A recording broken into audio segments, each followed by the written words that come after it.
Assalamualaikum warahmatullahi wabarakatuh. Salam sejahtera dan sehat selalu ya bagi kita semua.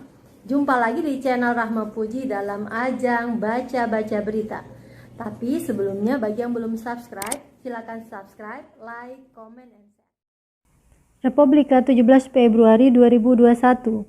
Demokrasi merosot, korupsi meroket. Skor Indonesia tahun ini merupakan yang terendah sepanjang sejarah Indeks Demokrasi Ekonomis Intelligence Unit. Ada apa dengan demokrasi Indonesia? Pertanyaan itu pantas diajukan hari-hari ini. Pasalnya, pengukuran sejumlah lembaga internasional memperlihatkan bahwa demokrasi dan kebebasan di Indonesia seperti sedang dilanda musim salju yang panjang.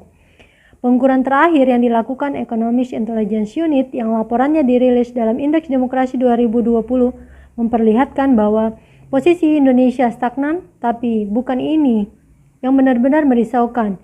Posisi Indonesia memang jalan di tempat, tapi skornya melompat turun.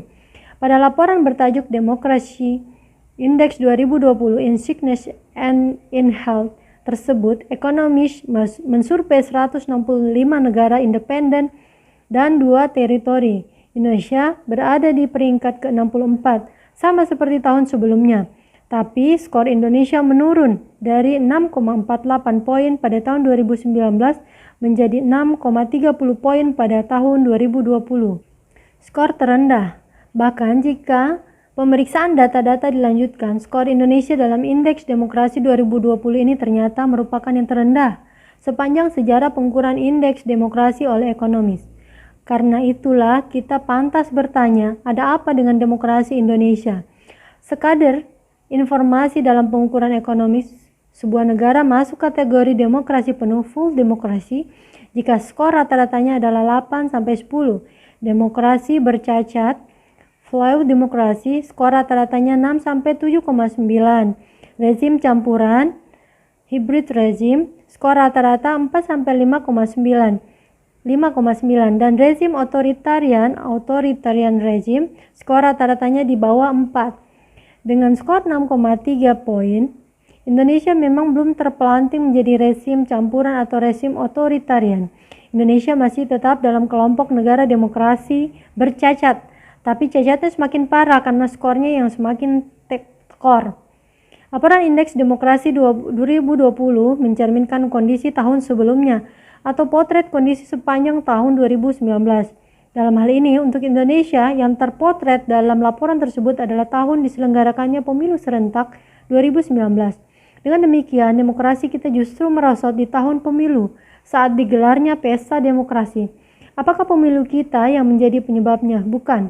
Proses pemilu kita yang dalam pengukuran ekonomis digandengkan dengan soal pluralitas justru sedang mencapai puncaknya dengan skor 7,92. Belum pernah Indonesia mencapai skor setinggi ini, dan skor 7,9 ini sudah bertahan 2 tahun, yang mengindikasikan penyelenggaraan pemilu serentak 2019 dan pilkada serentak 2018 mendapat penilaian positif. Hal yang sama terjadi dengan fungsi pemerintahan. Skor fungsi pemerintahan kita tahun ini mengalami peningkatan 0,36 poin, dari 7,14 menjadi 7,5. Yang menjadi penyebab penurunan terbesar penurunan skor Indonesia tahun ini adalah kultur politik yang lemah. Kultur politik kita dalam Indeks Demokrasi 2020 hanya 4,38 poin dan merupakan poin terendah yang pernah diraih Indonesia sepanjang 14 tahun pengukuran oleh Economist. Dibanding tahun sebelumnya yang skornya 5,63, skor kultur politik kita tahun ini merosot 1,25 poin.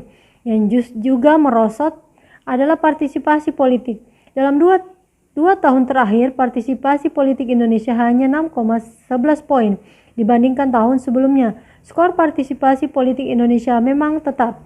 Namun, jika dibanding bertahun-tahun sebelumnya, penurunannya sangat jelas terlihat. Sejak tahun 2012 sampai dengan tahun 2018, angka partisipasi politik kita mencapai 6,67 poin. Dan penurunan ini merupakan persoalan besar, karena partisipasi sejatinya merupakan inti demokrasi. Lalu, apa makna dari angka-angka yang saling bersilangan tersebut? Demokrasi Indonesia masih prosedural belaka. Proses pemilu yang semakin baik justru tidak diiringi peningkatan partisipasi politik dan perbaikan kultur politik. seolah jasad dan ruh demokrasi Indonesia tidak menyatu. Indeks kebebasan dan korupsi. Bila dalam pengukuran ekonomis, demokrasi Indonesia semakin memburuk, bagaimana dengan pengukuran yang dilakukan lembaga yang lebih tua, Freedom House? Ternyata mirip. Bila status Indonesia dalam laporan ekonomis adalah negara demokrasi bercacat, status Indonesia dalam laporan Freedom in the World adalah negara separuh bebas. Skor indeks kebebasan Indonesia dalam laporan Freedom House adalah 3. Angka ini dan status separuhnya bebas bertahan sejak tahun 2014 lalu. Itu berarti sepanjang masa pemerintah saat ini, kebebasan Indonesia mengalami defisit. Yang menggelitik status Indonesia yang separuh bebas itu ternyata sama belaka dengan sebagian besar tahun-tahun berkuasanya Orde Baru. Lalu, apa yang sebenarnya menjadi keburukan Indonesia di mata Freedom House? Penyebab utamanya adalah melemahnya kebebasan sipil. Skor kebebasan sipil Indonesia sejak tahun 2014 sampai dengan tahun 2020 tetap sama, yaitu 4. Padahal pada tahun 2003 sampai dengan 2013, angka kebebasan sipil tersebut sempat membaik, yaitu 3. Inilah yang dulu pada 2003 sampai 2013 membuat Indonesia berhasil masuk dalam kategori negara bebas, seperti halnya negara-negara demokrasi maju dan mapan. Tapi setahun kemudian terpelanting dan tak kunjung bangkit. Hak politik dalam pengukuran Freedom House mencakup proses pemilu, pluralisme, dan partisipasi politik serta fungsi pemerintahan. Sedangkan kebebasan sipil mencakup kebebasan berekspresi dan berkeyakinan, hak berkumpul dan berorganisasi, rule of law, serta hak-hak personal dan individu. Berbeda dengan laporan ekonomis, pada laporan Freedom House, semakin besar angkanya, semakin buruk nilainya. Dalam riset Freedom House, negara bebas free mempunyai skor rata-rata 1 sampai 2,5. Negara separuh bebas 3 sampai 5, sedangkan negara tidak bebas 5,5 sampai 7. Di saat kebebasan dan demokrasi di Indonesia merosot, korupsi di Indonesia justru meroket. Hal ini terlihat dalam laporan Indeks Persepsi Korupsi, Corruption Perception Index, yang dilansir Transparency International. Dalam laporan Indeks Persepsi Korupsi tahun 2020 yang belum lama ini dirilis, Indonesia berada pada peringkat 102 dari 180 negara yang disurvei. Posisi Indonesia sama dengan Gambia. Dari skala 0 sampai 100, dengan 0 sangat korup dan 100 sebagai indikator negara bersih. Skor Indonesia bertengger di angka 37 poin. Dibandingkan tahun 2019 lalu, posisi Indonesia kali ini terpelanting cukup jauh, dari posisi ke-85 menjadi 102. Adapun skornya menurun 3 poin dari 40 menjadi 37. Indonesia sangat jauh tertinggal dibandingkan negara-negara tetangga seperti Singapura, skor 85, peringkat 3. Hong Kong dan Australia skor 77, peringkat 11. Malaysia skor 51, peringkat 57. India, Timur Leste, dan Turki skor 40, peringkat 86. Pertanyaannya sekarang, kalau demokrasi dan kebebasan semakin merosot dan korupsi justru kian meroket, mau dibawa kemana negeri ini? Berikut data Indeks Demokrasi Indonesia dalam laporan tahun 2006 sampai dengan tahun 2020.